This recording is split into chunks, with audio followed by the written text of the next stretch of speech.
make sense what you're doing here?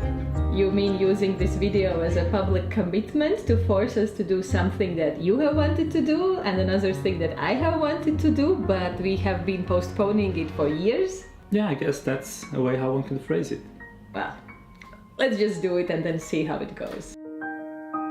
We're staying in Paris in an Airbnb place, and this morning I woke up and I went to the kitchen and I saw a bookshelf. And in the bookshelf there was one book saying, "Breakfasts you want to wake up for." That resonated a lot for me because since some time I've been looking for something to wake up for. Now, I love my life. I love my kids, I love my wife, I love my work. Everything is fine. Nevertheless, since sometimes I was looking something really to be passionate about, something to wake up for. Now, I love to do sports, I love to do photography, but nevertheless I was expecting, so some passion, something I really love to do to fall down on my head, or that I would just step on it one day, that somebody would just tell Michel, paf, voila, here is your passion. That's what you're gonna do. But now I realize it's not the way. I went through many brainstorms, thinking what could I do, what does... Now yeah, you know the process. And I came out with the commitment that doing videos is going to be my passion. Yeah, I chose it.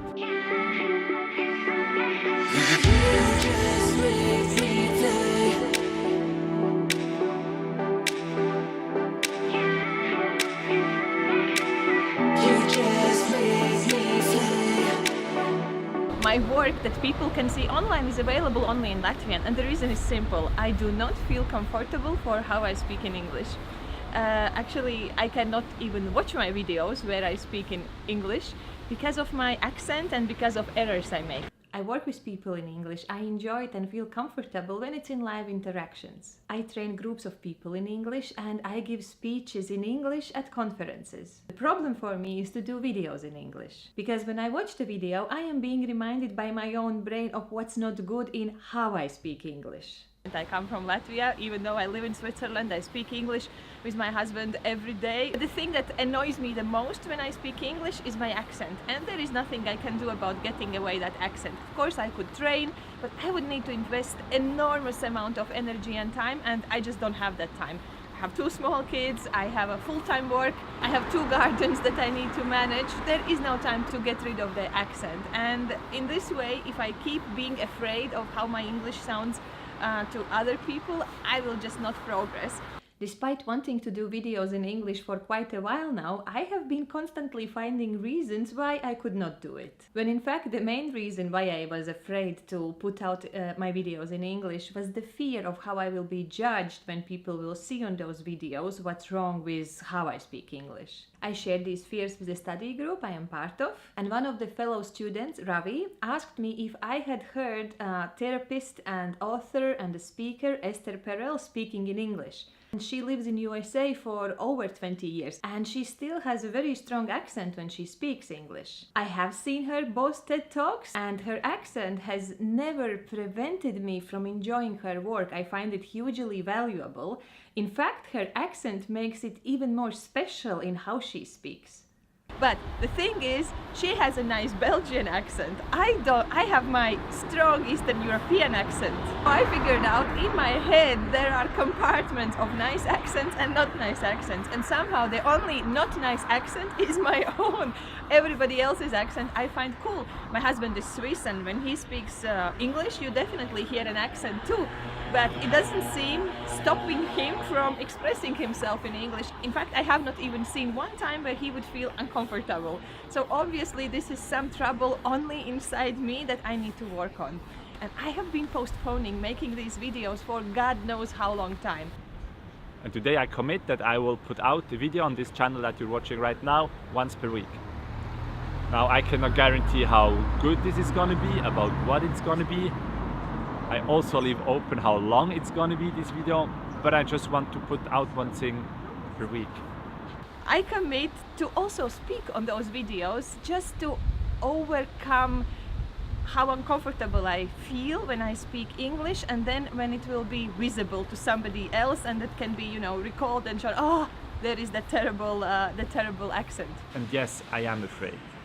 Because I watch movies, I watch YouTube, different kind of stuff, and those movies are good, those people, they manage to evoke emotions, to everything looks exactly how it should. And if I see that and I say I want to go there, I'm freaked out because I don't see the time to invest. Where shall I take it from? How can I do it? A few days ago I realized something, that for the biggest part of my life I was focused on the result. And if I wanted to do something and I saw the result would not be good, I stopped doing it. And then how do you improve when you stop doing things? You don't improve at all. So I want to change and I want to focus on the process. Even if I think it's going to be a shitty movie, I will go on working on it. Because this is how I progress. It's the only way how I can progress.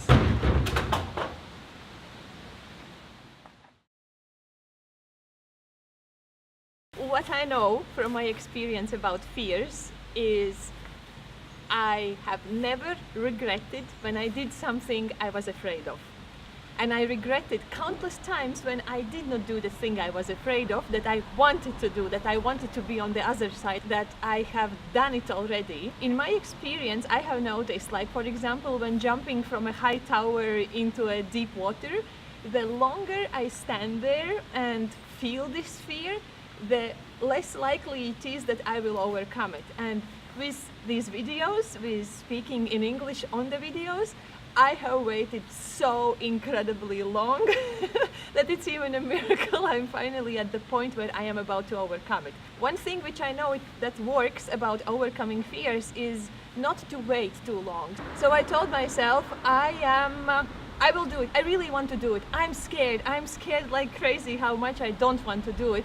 And as I had seen several times, if I just stand at the edge of the tower, waiting until I have enough courage and when I feel ready and that I jump, at the end I do not jump because I only get trapped into bigger fears. I'm less capable of jumping down. So what I did is I went down from that tower, I stood at the edge of the water and focused on imagining how I will feel after I have jumped, how proud I will be of myself, what new opportunities it will open for me that I have again overcome my fears. And then I made a decision that I will go up, I will walk up the stairs, I will come to the edge of the water, I will take a deep breath, and then I will just jump instead of standing there doing that mistake again and waiting for the courage, which will again prevent me from jumping down. And that's exactly what I did. I went up the stairs, I felt the fear, but I didn't go into it. I knew exactly the plan. Now come to the edge and jump. And that's what I do now here on this video. That's what Michelle does on this video. It's enough time for us that we have spent on being afraid, on being uncomfortable, thinking one day we will be ready. Are we ready to do this? No, no way. This will be no perfect video.